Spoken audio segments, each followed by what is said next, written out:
After a hazing incident that went terribly wrong, Caroline Merteuil, an ambitious sorority president, decided to protect her position in a rather cunning way.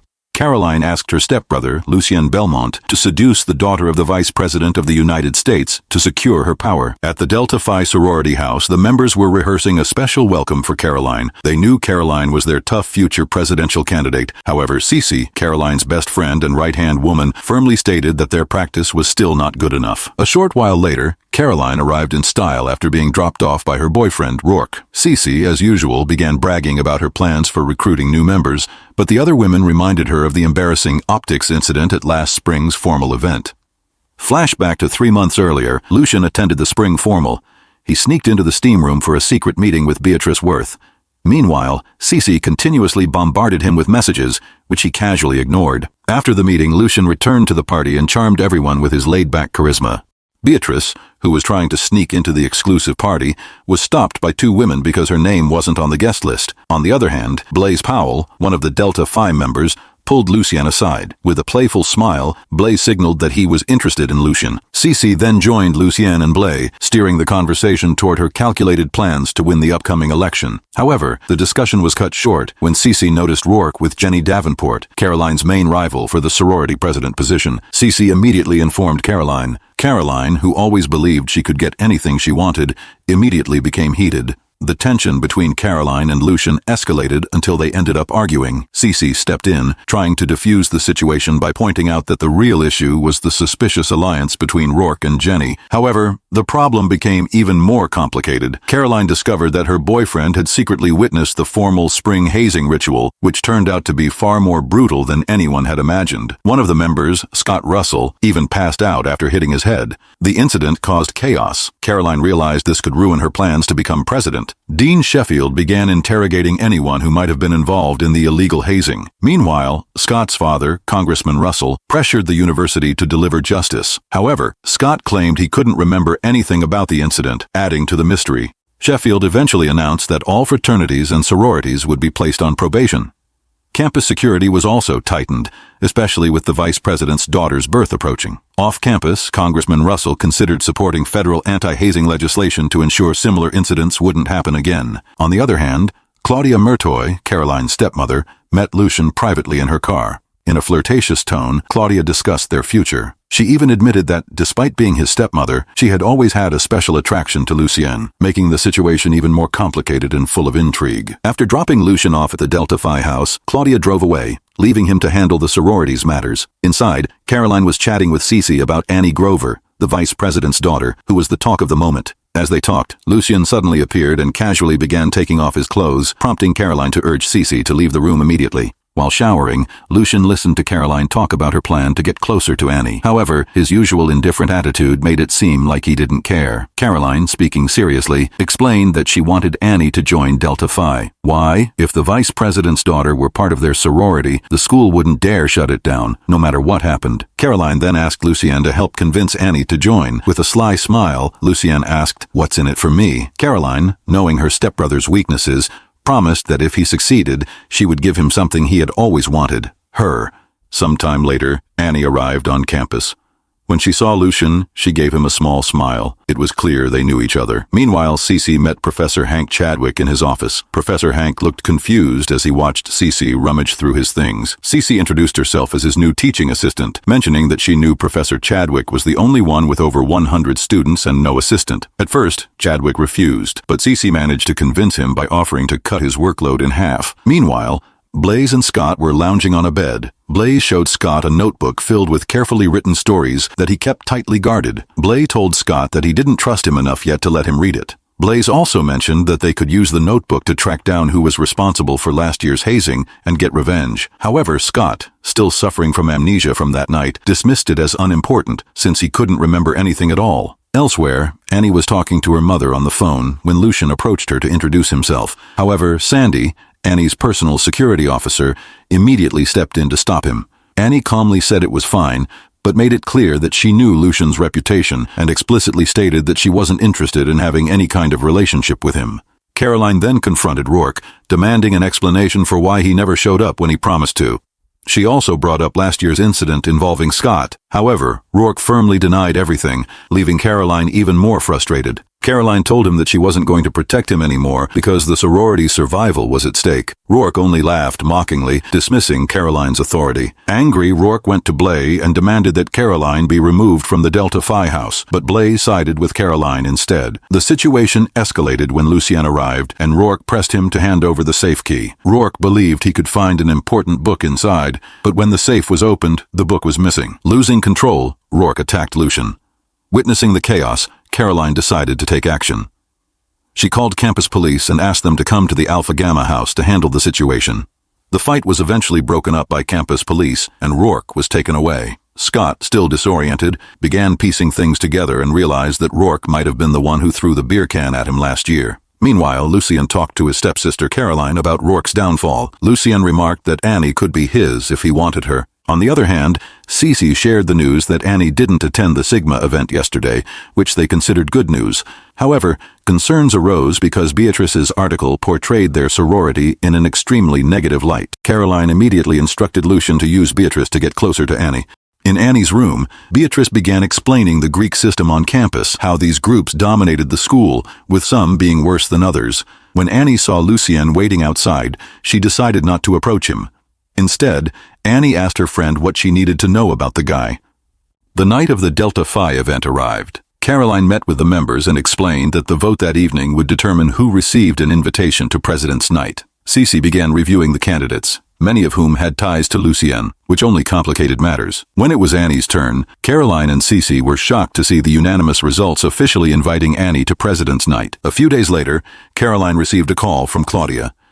Caroline complained that Rourke and most of their supporters had pulled out of the big work event after the incident at the fraternity house. Frustrated, Caroline promised to fix the situation by ensuring Annie was on their side. After the call, Caroline was seen inhaling something from a small cross hanging around her neck, trying to calm herself. Meanwhile, Annie and Beatrice attended a new political community event. There, Ella and the others were debating social constructs. Rai introduced himself to Annie and mentioned that, although he disagreed with the vice president's policies, he still respected the man's courage to stand by his views. However, Annie seemed hesitant about all the group's talk, especially when they started discussing challenging the Greek house system. Beatrice suggested they enlist her uncle, who worked at Time magazine, to help push their story further. Elsewhere, Caroline urged Lucien to bring a date to President's Night, but Lucien said his focus was solely on Annie and the influence she held. Shortly after, Cece spotted Annie with the political group and quickly informed Caroline. Annie started feeling curious about Lucien, especially after receiving messages from him and a stack of invitations that kept arriving. At the Alpha Gamma house, Blaze casually referred to Lucien as Mr. President. Brian, a new member, joked that he was the vice president, adding a light-hearted touch to the tense atmosphere. Lucien gave Annie a rather unique gift, a fake ID with the name Cassidy Featherstone. That gesture, though simple, made Annie more intrigued by Lucien than she had expected. There was something captivating about the way he carried himself. Later, Lucien opened up to Annie. He admitted how much he enjoyed their time together that night and was certain Annie felt the same. However, he couldn't hide his confusion about Annie's sudden cold demeanor. Unwilling to give up, Lucien tried to convince Annie. He insisted he had so much to offer and begged for another chance.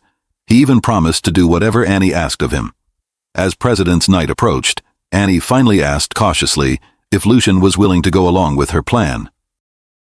Elsewhere, Blaze met with Caroline to inform her that the news crew had arrived to prepare for the big event that night. Shortly after, Cece also reported that the vice president's daughter was on her way.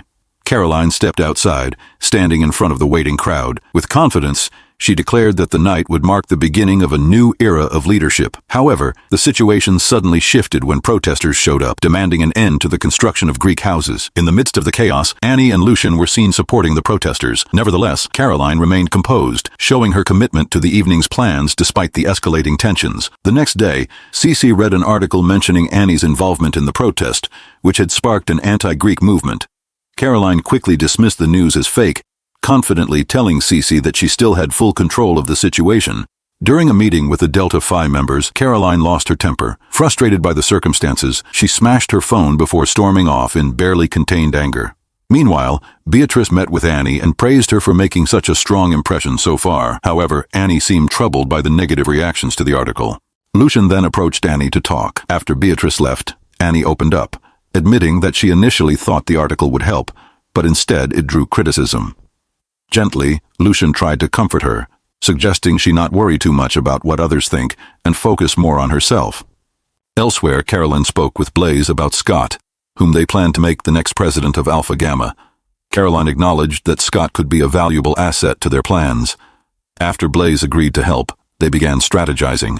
Caroline mentioned Brian, Rourke's former vice president, as Scott's only competition. However, Caroline remained confident that Scott would easily win the election. Meanwhile, Lucian finally confronted Caroline, his stepsister, about her increasingly controlling behavior. Lucian voiced his frustration, but Caroline nonchalantly reminded him that his rebellion was nothing more than a performance. She also emphasized the serious consequences if Lucian refused to comply with her demands. On the other hand, Blaze approached Scott, taking advantage of his vulnerability. Using subtle manipulation, Blaze offered a closer relationship in exchange for Scott's support in becoming Alpha Gamma's president. However, Scott hesitated and asked about Brian's involvement in the election. Not wanting to take any chances, Blaze decided to act directly. Blaze met with Brian privately and ordered him to withdraw from the election, regardless of his own wishes. Blaze firmly told Brian that the decision about the election was no longer his to make.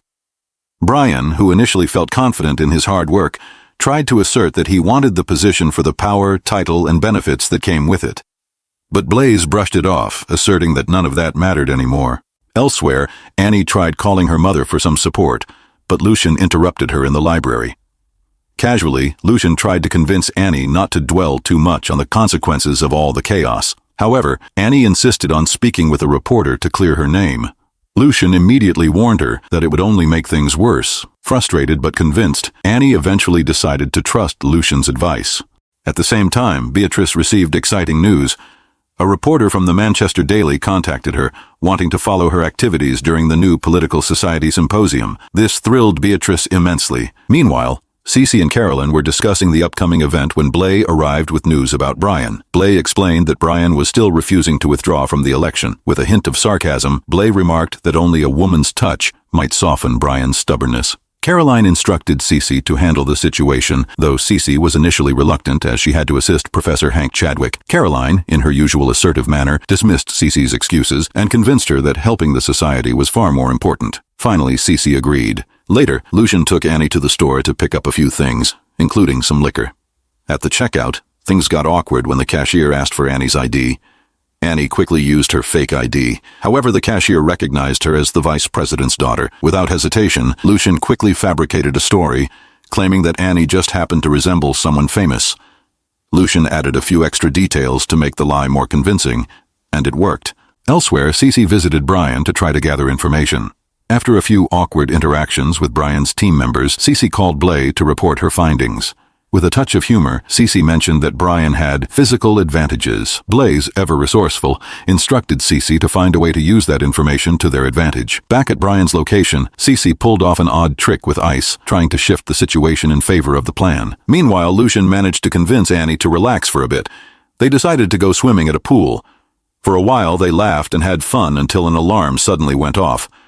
Panicking, they quickly grabbed their belongings and fled, wide smiles still on their faces. Blaze then proceeded with his plan. Using incriminating photos secretly taken by Cece, Blaze blackmailed Brian. Blaze threatened to leak the photos and spread rumors if Brian didn't drop out of the election. As compensation, Blaze offered that the Delta Phi members would give positive testimonials about Brian if he cooperated. Fearing public humiliation, Brian ultimately announced his withdrawal and, to everyone's surprise, pledged his support for Scott. At the new Political Society event, Beatrice met Ali Dunbar, a reporter from Manchester Daily. Ali tried to approach Annie to dig for a story, but Lucian casually reminded Beatrice of what they had achieved together, disrupting the president's night at Delta Phi. Lucian emphasized that actions always speak louder than words, persuading Beatrice not to worry too much. That evening, Annie and Lucien decided to join an anti-Greek life protest. Together with the group, they marched toward the Delta Phi house with high spirits. However, a surprising turn occurred when Caroline, with a friendly smile, welcomed the protesters, including Beatrice. Caroline even flung the doors wide open and invited everyone inside. The protesters, initially fired up to cause a scene, were instead captivated by the champagne and food the hosts had prepared. Amid the lively atmosphere, Caroline approached Lucien and Annie. In a warm tone, Caroline offered Annie, the freshman, a chance to start fresh and enjoy the evening without dwelling on their differences. Meanwhile, Beatrice, already inside the house, began complaining to a reporter. Beatrice mentioned the substantial funds Delta Phi used for events like this. Caroline, overhearing the remark, responded gracefully. She suggested that Beatrice enjoy the celebration, just like everyone else was doing. But Caroline didn't stop there. She calmly revealed that Beatrice had actually participated in last year's event, but wasn't accepted into Delta Phi because her name wasn't on the list. This statement made the reporter realize that Beatrice's hostility might stem from personal disappointment. Feeling humiliated, Beatrice lashed out, accusing Caroline of being a wicked saint. Beatrice tried to rally the crowd to leave with her, but no one followed. Frustrated, Beatrice approached Annie, asking her to leave with her. However, Annie politely declined. "Sorry, I want to stay a little longer," she said. When the reporter tried to ask for her comment, Annie just smiled and said she didn't have anything to share at the moment. Caroline quickly redirected everyone's attention by announcing Scott as the new president of Alpha Gamma. The room erupted in applause, while Blaze smoothly took over the conversation to ensure control of the atmosphere. In another corner, Cece approached Annie. In a casual tone, Cece asked if Annie was enjoying the evening and gave a subtle hint that Annie might be a future recruit for Delta Phi. Soon after, Lucian personally congratulated his half-sister Caroline. However, Caroline quickly reminded him that their deal still wasn't fully complete. Meanwhile, Brian, who had been quietly observing from a distance, began to grow suspicious. Brian kept a close eye on the interaction between Blaze and Scott, trying to figure out what was really going on. As the night wore on, Annie was seen leaving the house with Lucian. Caroline, watching from afar, grew curious. Caroline wondered if her half-brother Lucian would succeed in carrying out his plan or fail halfway through.